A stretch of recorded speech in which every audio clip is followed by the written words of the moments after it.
6, 5. We have engine start. 2, 1. 0. We have ignition and we have liftoff.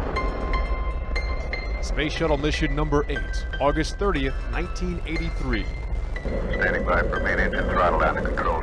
Historic in several ways. While it was the third flight for Challenger, it was the first launch and landing at night, which the weather threatened to postpone. It was also the first flight for Dr. Guion Bluford, better known as Guy. What was it like being the first African American in space? It was my job to do the best job possible to open up opportunities for other African Americans. I also knew that I wanted to set the standard, to make people realize that African Americans are very competent. President Ronald Reagan wasted no time in touting Bluford's accomplishment. Guy, congratulations. You, I think, are paving the way for many others. There is no question that he helped break the color barrier in the astronaut office. Guy came in with a PhD, fighter pilot in the Air Force. He had all the credentials and didn't need to explain anything to anybody. I grew up in a world where I could do anything I wanted to do, so it didn't seem unusual for me to want to be an aerospace engineer. And then that first flight, the one that almost didn't happen as scheduled. I can remember vividly their departure from the crew quarters that night to go to the pad, and we were in the middle of a thunderstorm. We had just seen this big bolt of lightning strike the tower. Guy and Dick Truly, their commander, just kind of casually strolled out of the van through the rain, got aboard. Not only am I the first African American to fly in space, but I'm the first African American to have flown a second time, and a third time, and a fourth time. Bluford flew 4 missions, logging more than 688 hours in space before retiring from NASA in 1993. I was impressed with the machine. You know, I'm on orbit in this machine going at 18,000 miles an hour, and I'm in awe of it. I think Guy not only was a mentor and a role model to me as an African-American male, but I think over time Guy became a role model to everyone who saw him. I'm a firm believer in encouraging people to chase their dream, feel confident that you can get there, plan to succeed. What do you want your legacy to be? That I left behind a world that's enriched by what I've done.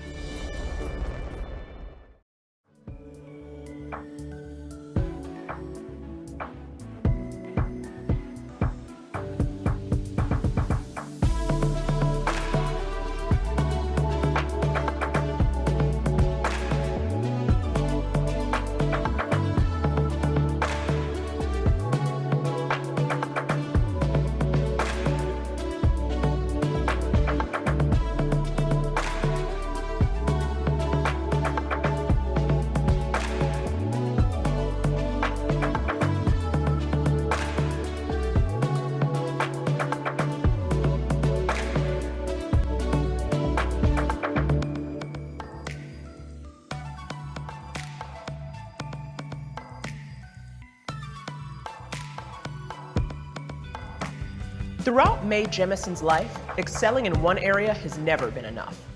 Sure, we know her as the first African-American woman in space, but there's so much more that makes Jemison extraordinary. Mae grew up in Chicago, where like most kids, she dreamed of being a fashion designer, archaeologist, or astronaut. She decided at an early age she would go to space. Astronauts back then were exclusively white and male, but those aboard the USS Enterprise on Star Trek were different, particularly Lieutenant Uhura, and that allowed young Mae to see someone that looked like her in space. Even as a kid, she was extraordinary. She graduated high school at 16 and went to Stanford. She double majored in chemical engineering and African and Afro-American studies. During her junior year, she had to decide if she should be a doctor or a professional dancer, which were both legitimate options for her. She chose medical school and even worked in a Cambodian refugee camp in Thailand. And she didn't just become a doctor. In 1983, she became the Area Peace Corps Medical Officer for Sierra Leone and Liberia in West Africa.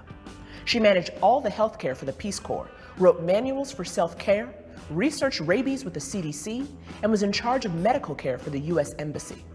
And she was 27. After 2 years there, she returned to America and began working as a general practitioner in Los Angeles and took graduate-level engineering classes at the same time. And even then, she was still like, I could do more. So she applied to become an astronaut in 1985 and wasn't deterred when the Challenger exploded the next year. She reapplied and was selected out of 2,000 applicants to train to be an astronaut. And liftoff of Space Shuttle Endeavour. September 12, 1992, Jemison made history when she took off aboard the Endeavour for 8 days in space. As a science mission specialist, her job was to conduct experiments on the crew on motion sickness and bone cells. After her big dream was realized, Jemison decided to take it easy as an environmental studies professor at Dartmouth College, starting an educational nonprofit, a science camp, and serving as principal for 100 Year Starship, an initiative working to travel beyond our solar system in the next 100 years. Oh, and in 1993, she guest starred on Star Trek: The Next Generation. Jemison has gone back and forth on this whole role model thing. She didn't really want to be the poster child for black female astronauts, but she did want young girls, and the old white men that would hire them someday, to see that your race or gender doesn't limit you.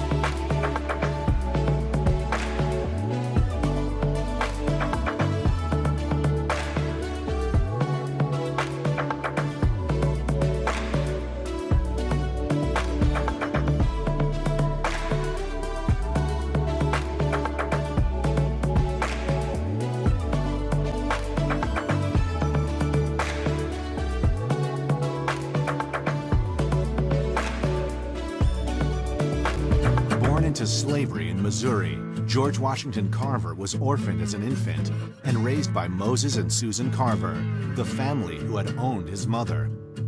As a frail child, he was not required to help with heavy farm chores and spent his days exploring nature and the plants of the Carver house. Soon, he became known as the plant doctor. George left the Carver home to pursue an education on his own. After 2 years, he earned a certificate of merit and would have to move again in order to continue learning. He moved 75 miles away to Fort Scott, Kansas. He worked at menial jobs while trying to save enough money for school. But his life was a lonely one, filled with poverty, cruelty, and prejudice. When he witnessed a black man being lynched, he fled. He had been accepted to Highland College in Kansas, but on arrival, he was turned away because of his race. In 1886, he settled on a farm in Ness County, Kansas. While there, he performed agricultural experiments that would later be valuable to him. George was able to save enough money for a semester at Simpson College in Iowa to study art. Out of 300 attending, he was the only black student, and he was welcomed. He was described as having a burning zeal to know everything. His art teacher was so impressed with his ability with plants and encouraged him to major in horticulture. He transferred to Iowa State Agricultural College and graduated in 1894. In 1896, having received a master's, George was offered a position by respected educator Booker T. Washington of the Tuskegee Institute in Alabama. At Tuskegee, George decided on his purpose in life.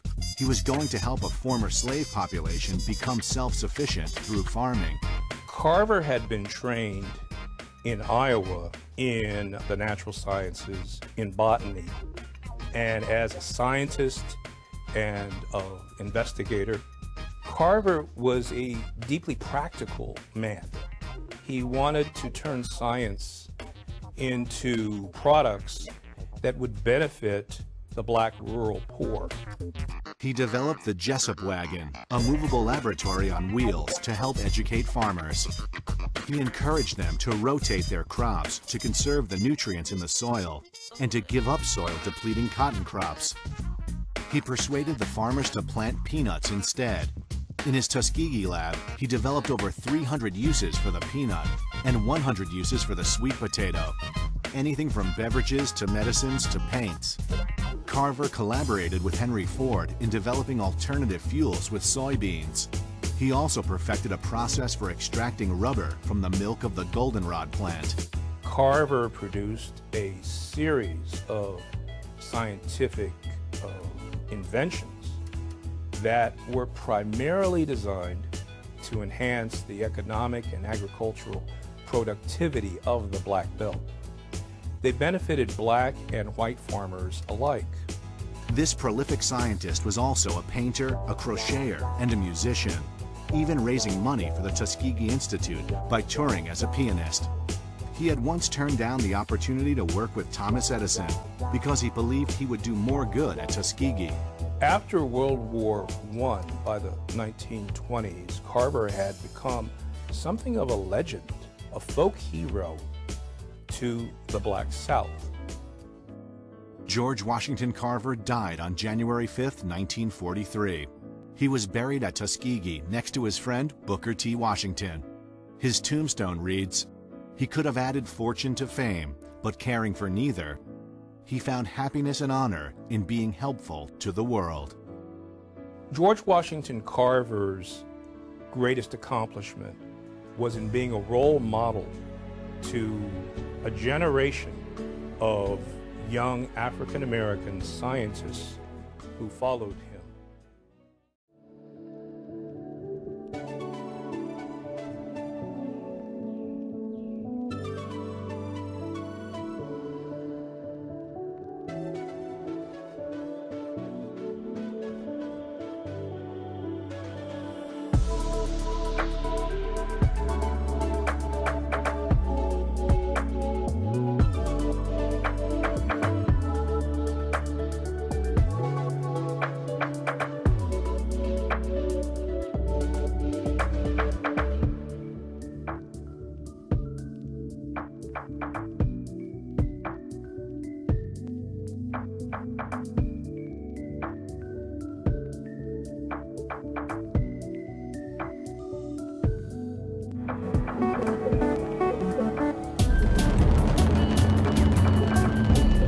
They were going to the moon. I computed the path that would get you from here to there.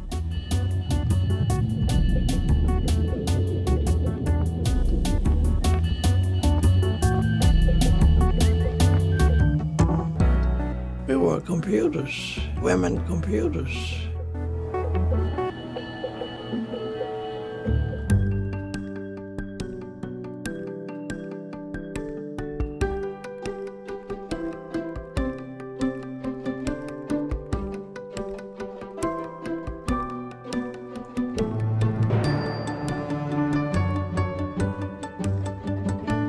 It was my job, and I did my job correctly and well.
This is Valerie Thomas.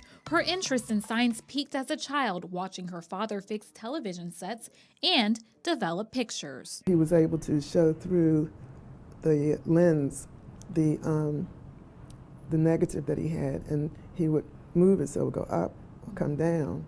and then it would get larger, larger on the paper, or it got smaller. Now, at the time, I didn't know that was optics. Little did Thomas know she would receive a physics degree from Morgan State University in 1964 and eventually earn a job as a data analyst at NASA Goddard Space Flight Center. I had to work on computers.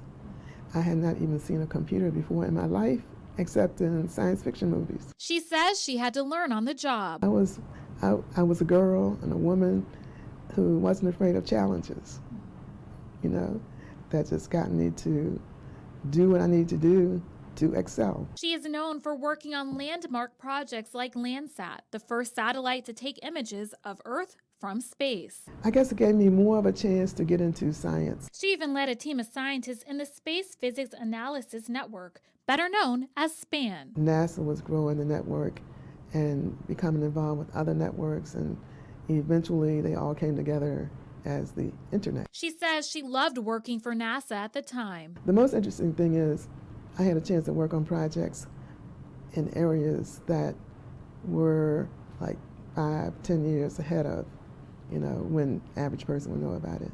Then in 1980, Thomas received a patent for the illusion transmitter, which creates 3D images. NASA uses this patent today. I'm glad to see people using it. I would like to see what they're doing. I did go to see one company to see what they were doing with it. But that makes me feel like maybe it's time to get back into that and do it the way I had envisioned it. Retiring in 1995, she is now helping youngsters develop their passion for science as a substitute teacher at Duval High School. One student asked me, "Why are you here?" You know, they looked at what they do is they Google me. So they said, "Why are you here?" I said, "I'm here to inspire students."